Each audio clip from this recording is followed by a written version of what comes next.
इस्लाम में पंहिंजे पाण खे धक हणणु, ज़ख्मी करणु, इहो हराम आहे। हिकु शइ शरीयत जी नज़र में हराम हुजे, अल्लाह से क़ुरान में रोकियो हुजे ऐं असां उनखे इबादत सम्झी कयूं। हिकु त माण्हू गुनाह खे गुनाह सम्झी कंदो आहे, ॿियो माण्हू गुनाह खे जाइज़ सम्झी कंदो आहे, टियों माण्हू गुनाह खे इबादत सम्झी कंदो आहे। जेकॾहिं तव्हां क़ुरान जी इन आयत मो मातम साबित कयो आहे, पहिरियों सवाल इहो आहे, छा तव्हां क़ुरान खे मञियो था? अच्छा, जेकॾहिं क़ुरान खे मञियो था त क़ुरान लिखण वारनि खे छो नथा मञियो? क़ुरान खे मञण जे लाइ हज़रत अमीर मुआविया खे मञणो पवंदो। क़ुरान खे मञण जे लाइ हज़रत उस्मान साईं खे मञणो पवंदो।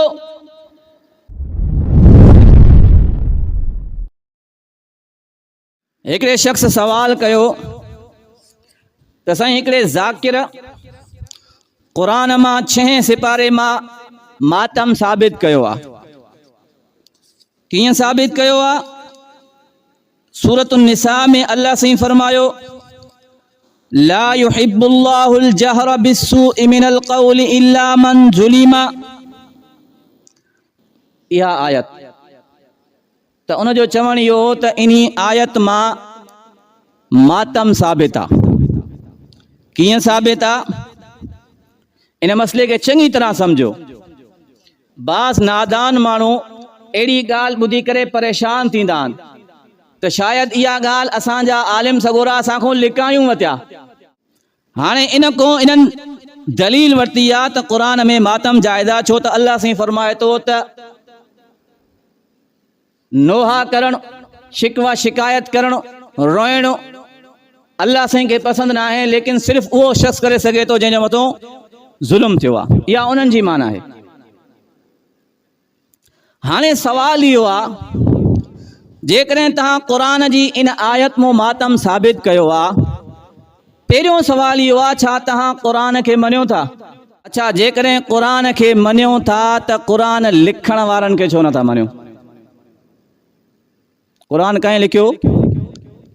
नबी अलैहिस्सलातु वस्सलाम ॿुधायो, हज़रत अमीर मुआविया लिखियो। तव्हां मञियो था हज़रत अमीर मुआविया खे?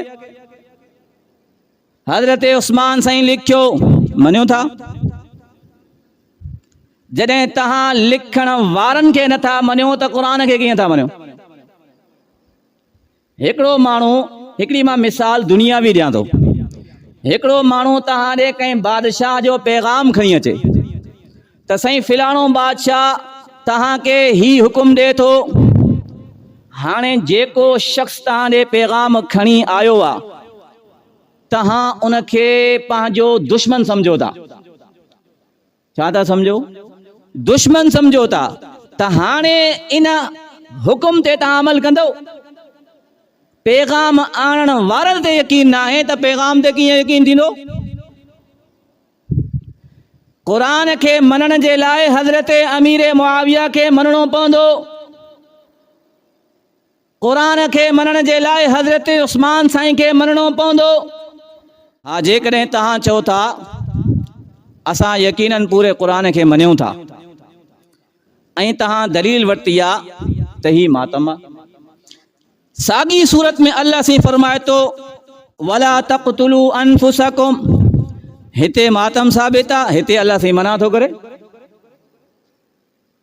साॻे क़ुरान में अल्लाह साईं हिकिड़ी शइ चए त कयो, ॿी शइ चए त न कयो, ॿी जाइ ते चए इहो कमु न कयो। थी सघे थो?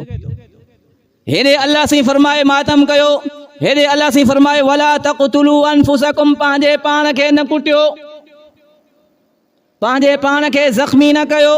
साॻी सूरत आहे, साॻो क़ुरान आहे, मतिलब त तव्हां आयत जो तर्जुमो ग़लति कयो आहे, आयत जी माना ग़लति कई आहे। पंहिंजी मनपसंद जी आयत खणी मनपसंद तर्जुमो करे मातम खे साबित करण जी कोशिश कई आहे।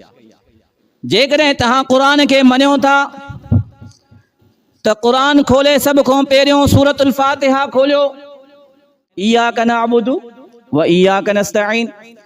बिल्कुलु आसान सादो तर्जुमो। कंहिं अणपढ़े शख़्स खे ॿुधाईंदो उहो बि सम्झी वेंदो त मां अल्लाह जी इबादत कयां थो ऐं अल्लाह खां ई मदद घुरां थो, त पोइ या अली मदद चवणु ठहे थो। सफ़ो अॻिते खोलियो, जेकॾहिं तव्हां क़ुर खे मञियो था त अल्लाह साईं फरमायो वइदा क़ील लहुम आमिनू कमा आमन अन्नास, रब साईं फरमायो ईअं ईमान आणियो जीअं सहाबा ईमान आंदो। तव्हांजो ईमान सहाबा वांगुरु आहे? तव्हां त उन्हनि खे मञण लाइ तयारु न आहियो। ऐं अल्लाह जो क़ुर आहे जंहिं नबी साईं जे ज़माने में ईमान आंदो, मुनाफ़िकीन खे अल्लाह साईं फरमाए थो त उन्हनि वांगुरु ईमान आणियो।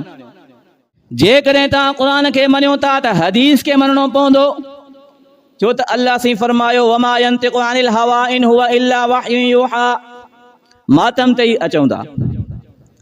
अल्लाह साईं छा फरमायो त नबी अलैहिस्सलातु वस्सलाम का बि ॻाल्हि पंहिंजी तरफ़ों न कंदो आहे, जेकी बि ॻाल्हि कंदो आहे मां अल्लाह जी वही सां कंदो आहे। नबी साईं जी ज़ुबान मुबारक खां निकिरण वारी ॻाल्हि अल्लाह जी तरफ़ों हूंदी आहे। मतिलबु त जेकी नबी साईं हदीस बयान फरमाई उहा सची आहे। त नबी अलैहिस्सलातु वस्सलाम हदीस पाक में फरमायो जेकी औरत अल्लाह ते ऐं अल्लाह जे रसूल ते ईमान आणे थी, उन जे लाइ जाइज़ न आहे त उहा कंहिं बि शख़्स जे लाइ 3 ॾींहंनि खां वधीक ॾुख जो इज़हार करे। कंहिं बि औरत जे लाइ जाइज़ न आहे त उहा कंहिंजे लाइ 3 ॾींहंनि खां वधीक ॾुख जो इज़हार करे। सिर्फ़ मुड़ुस जे लाइ इजाज़त अथसि त उहा जॾहिं मुड़ुस वफ़ात करे वञे त 4 महीना 10 ॾींहं ॾुख जो इज़हार करे सघे थी। त करबला खे घणा साल थी विया, सदियूं गुज़री वियूं। नबी साईं फरमायो आहे 3 ॾींहंनि खां बाद तव्हां ॾुख नथा करे सघो। पोइ नबी साईं जी हदीस ते तव्हां कीअं अमल कयो? ऐं क़ुर जी इन आयत में अल्लाह साईं फरमायो जंहिंजे मथां, जेकॾहिं तव्हां वारो तर्जुमो वठो, अल्लाह साईं फरमायो जंहिंजे मथां ज़ुल्म थियो आहे उहो तव्हां वारो तर्जुमो त उहो मातम करे। छा उहो हर साल मातम करे? उन जी का लिमिट आहे या न? को ॾींहं आहिनि या न? ऐं जंहिंजे मथां ज़ुल्म थियो हुजे, तव्हांजे मथां त को ज़ुल्म न थियो आहे। ज़ुल्म त हुज़ूर अलैहिस्सलातु वस्सलाम जे घर वारनि ते थियो आहे, आले मुहम्मद ते थियो आहे। तव्हां सदियुनि खां बाद बि पंहिंजे जिस्म खे ज़ख़्मी कयो था। अल्लाह साईं क़ुर में फरमायो आहे वला तक़्तुलू अनफुसकुम।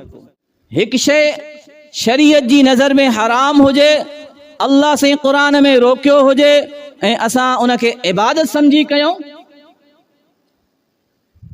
हिकु त माण्हू गुनाह खे गुनाह सम्झी कंदो आहे, ॿियो माण्हू गुनाह खे जाइज़ सम्झी कंदो आहे, टियों माण्हू गुनाह खे इबादत सम्झी कंदो आहे।